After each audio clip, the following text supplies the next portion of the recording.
एक पुराना गांव था, रतनपुर। चारों तरफ फैले हरे भरे खेत, टूटी फूटी कच्ची सड़कें और रात होते ही ऐसा सन्नाटा कि जैसे हर चीज किसी डरावनी शक्ति के वश में हो। यहां गांव में पिछले कुछ दिनों से रात के अंधेरे में लोग एक एक करके गायब हो रहे थे और उन्हें कौन गायब कर रहा था यह किसी को नहीं पता था। इस वजह से गांव वाले सूरज ढलते ही अपने घरों में दुबक जाते थे। सौरभ शहर में रहता था। उसके पिता की हाल ही में मौत हुई थी और अब उसे अपने पुश्तैनी घर और जमीन के कागजात निपटाने के लिए रतनपुर लौटना पड़ रहा था। शाम का समय था। आसमान में हल्की धुंध छाई हुई थी और सड़कें लगभग अंधेरे में डूबी हुई थी। सौरभ एक ऑटो में बैठा गांव की ओर बढ़ रहा था। ऑटो चालक कमलेश चुपचाप गाड़ी चला रहा था। उसके चेहरे पर एक अजीब सी बेचैनी थी। भैया, रात में तो बहुत सुनसान रहता है यहाँ। कोई आवाजाही नहीं, जैसे मुर्दा गांव हो। साहब, एक बात कहूँ, कोशिश करना रात को बाहर मत जाना, भूल कर भी मत जाना। क्यों? क्या होता है रात में? रास्ता लंबा और अंधेरे से भरा हुआ था। सौरभ ने बाहर झांक कर देखा तो उसे सड़क किनारे खड़े पेड़ों और खेतों के बीच से गुजरती अजीब सी परछाइयां दिखाई दी। हल्की हवा से पेड़ों की शाखाएं ऐसे हिल रही थीं जैसे कोई फुसफुसा रहा हो। बस शहर में रहकर ही अच्छा था। यहाँ का माहौल ही अजीब है। ऑटो धीरे धीरे गांव के मुख्य चौक पर पहुंचा। वहां का दृश्य देखकर सौरभ हैरान रह गया। बस गांव में सन्नाटा पसरा हुआ था। कोई दुकानदार नहीं, कोई आदमी नहीं। चौपाल बिल्कुल खाली पड़ी थी। कुत्ते भी अजीब तरह से भौंक रहे थे, मानो किसी अनदेखी चीज को देखकर। भैया, आप जाइए, धन्यवाद। कमलेश ने बिना कुछ कहे सिर हिलाया और ऑटो लेकर तेजी से वहां से चला गया, जैसे उस जगह पर एक पल भी रुकना उसे मंजूर ना हो। सौरभ अपने पुराने घर की ओर बढ़ा।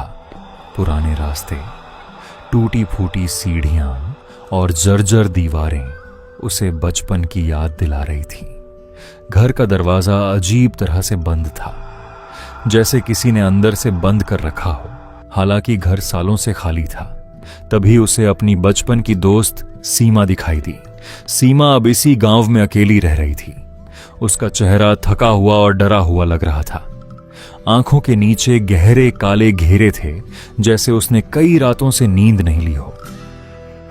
और सौरभ, इतने सालों बाद कैसे हो तुम? और यहाँ आना कैसे हुआ? हाँ सीमा, मैं ठीक हूँ। बस पिताजी के जाने के बाद जमीन जायदाद के कागजात निपटाने आना पड़ा। लेकिन तुम बताओ, ये गांव में इतना सन्नाटा क्यों है? सब इतने डरे हुए क्यों लग रहे हैं? सौरभ, हर रात यहाँ कोई न कोई आदमी गायब हो जाता है। कोई आवाज नहीं, कोई निशान नहीं। बस सुबह जमीन पर एक काला निशान मिलता है, जैसे किसी ने उन्हें जलाकर राख कर दिया हो। सीमा, ये सब मनगढ़ंत बातें हैं। गांव वाले डरावनी कहानियां बनाकर डरते रहते हैं। अगर तुम इसे हल्के में लोगे तो शायद बाद में पछताओगे। रात में बहुत अजीब चीजें होती हैं। आवाजें, परछाइयां और कभी कभी नाम पुकारने वाली आवाजें। तुम्हारा नाम भी वो रात में पुकार सकती है। सौरभ ने उसे शांत करने की कोशिश की, लेकिन उसके मन में डर का एक कीड़ा रेंग गया। वह जानता था कि रात अब शुरू हो चुकी थी और गांव का सन्नाटा धीरे धीरे उसे अपने घेरे में ले रहा था। रात गहरी होने लगी। सौरभ अपने पुराने घर के कमरे में बैठा धुंध से ढकी खिड़कियों के बाहर झांक रहा था। हर खिड़की के सामने से अजीब सी परछाइयां गुजर रही थीं। कभी हवा में फुसफुसाहटें, कभी दीवारों के पीछे किसी के नाम पुकारने की आवाज। सौरभ, सौरभ, आओ हमारे पास। सौरभ ने अपने कान बंद कर लिए। उसने सोचा यह सब उसका वहम है, लेकिन आवाजें बंद नहीं हुई, वे और तेज होती गईं। ये सब अजीब है, बहुत अजीब। लेकिन मुझे डरना नहीं है। कल सुबह कागजात पूरे करने हैं। वह डरते डरते सो गया। लेकिन नींद में भी उसे वही फुसफुसाहटें सुनाई देती रहीं, जैसे कोई उसके कान में लगातार कुछ कह रहा हो। अगले दिन सौरभ गांव की गलियों में घूमने निकला। हर घर का दरवाजा शाम होते ही बंद हो जाता था, कोई बाहर नहीं दिखता था।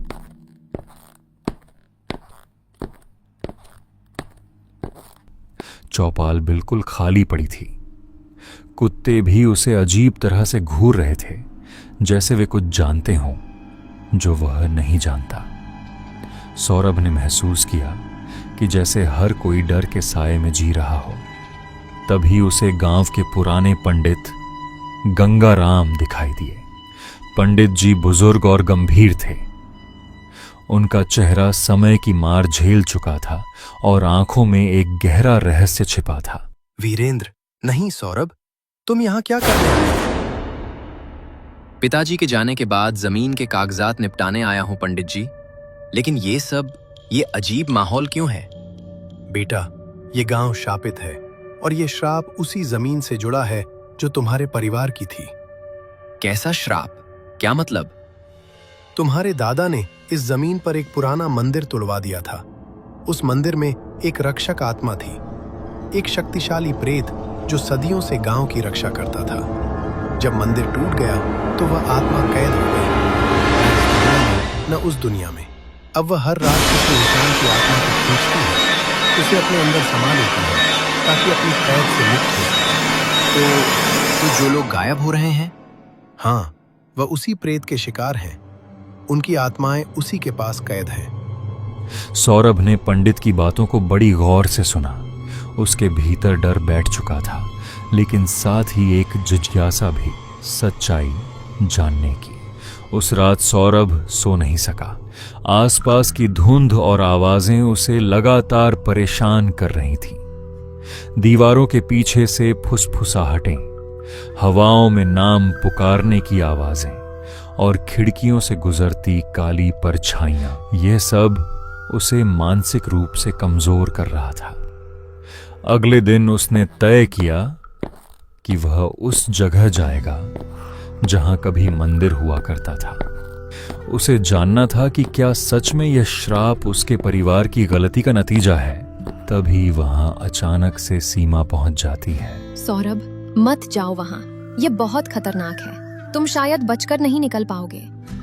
सीमा, मुझे सच्चाई जाननी है। अब डर किसी काम का नहीं रहा। या तो मैं सच जानूंगा या फिर। रात का समय था। पूरा गांव सौरभ को रोकने की कोशिश कर रहा था, लेकिन उसने हिम्मत दिखाते हुए आगे बढ़ने का फैसला किया।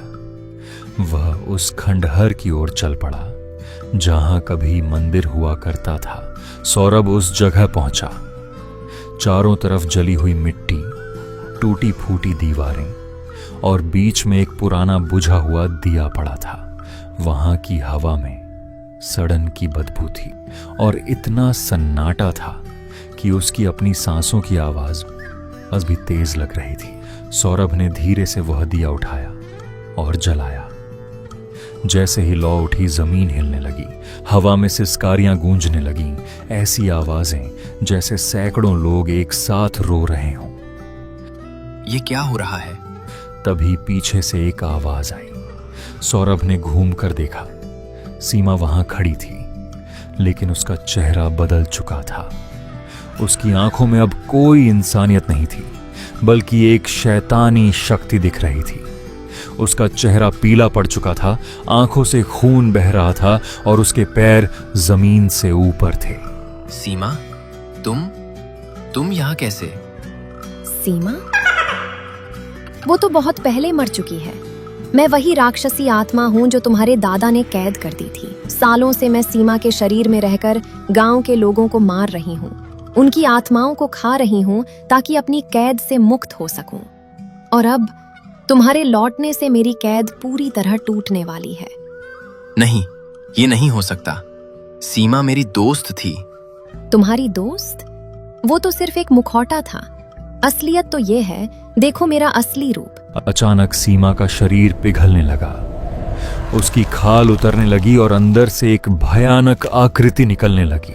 जली हुई हड्डियां, काली आंखें और लंबे लंबे नाखून। वह आकृति बढ़ती चली गई, पूरे खंडहर को अपने साए में ले लिया। अब तुम मेरे हो, तुम्हारी आत्मा खाकर मैं मुक्त हो जाऊंगी। सौरभ के चारों तरफ काला धुआं फैलने लगा। उसके पैर जमीन से चिपक गए, जैसे कोई अदृश्य शक्ति उसे खींच रही हो। प्रेत उसके सामने आकर खड़ा हो गया। उसकी सांसों की ठंडी हवा सौरभ के चेहरे को छू रही थी।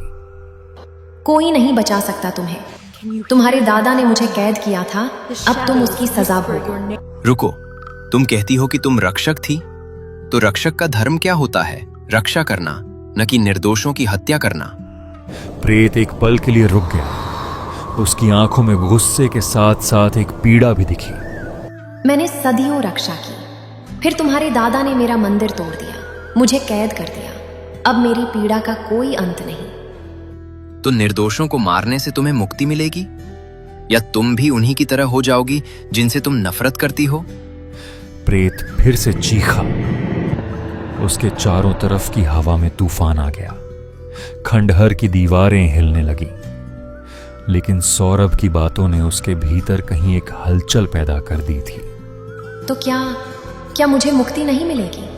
क्या मैं हमेशा ऐसे ही तड़पती रहूंगी? मैं तुम्हारी मदद कर सकता हूँ। बताओ, तुम्हें मुक्ति कैसे मिलेगी? मेरा मंदिर फिर से बनाना होगा, वहीं पर, उसी जगह, और मेरी अस्थियों को विधि विधान से दफनाना होगा। मैं करूंगा, मैं वादा करता हूँ। प्रेत ने सौरभ की आंखों में देखा। फिर धीरे धीरे वह आकृति सिकुड़ने लगी। काला धुआं छंटने लगा। उसके सामने फिर से सीमा का शरीर खड़ा था, लेकिन अब उसमें कोई जान नहीं थी। सीमा का असली शरीर जमीन पर गिर पड़ा। अब वह सिर्फ एक लाश थी। तुमने मेरी पीड़ा समझी, मैं जाती हूँ, लेकिन याद रखना, अपना वादा निभाना।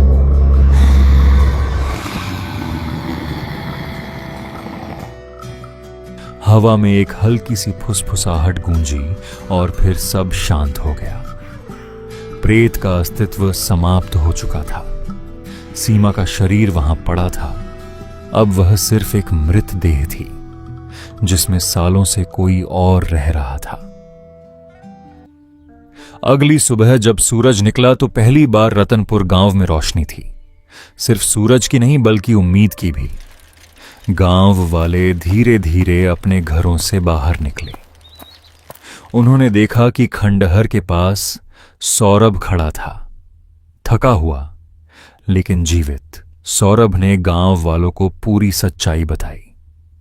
उसी दिन से उसने मंदिर बनवाने का काम शुरू कर दिया। कुछ ही महीनों में वहां एक छोटा सा मंदिर बन गया। प्रेत की अस्थियों को विधि विधान से वहीं दफनाया गया।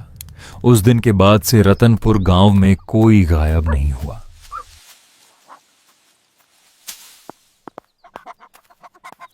रात का सन्नाटा अब डरावना नहीं, बल्कि शांतिपूर्ण था। लोग फिर से चौपाल पर इकट्ठा होने लगे। बच्चे खेतों में खेलने लगे। लेकिन गांव वाले आज भी कहते हैं कभी कभी सर्द रातों में जब हवा तेज चलती है तो मंदिर के आसपास हल्की हल्की फुसफुसाहटें सुनाई देती हैं, जैसे कोई कह रहा हो, धन्यवाद, धन्यवाद। और सौरभ, वह गांव में ही रह गया, शहर नहीं लौटा, क्योंकि उसे एहसास हो गया था कि कभी कभी हम जहां से डरते हैं वहीं हमारी असली जगह होती है। और सबसे बड़ा भूत हमारे अंदर का डर होता है। जब वह डर खत्म हो जाता है तो भूत भी खत्म हो जाते हैं।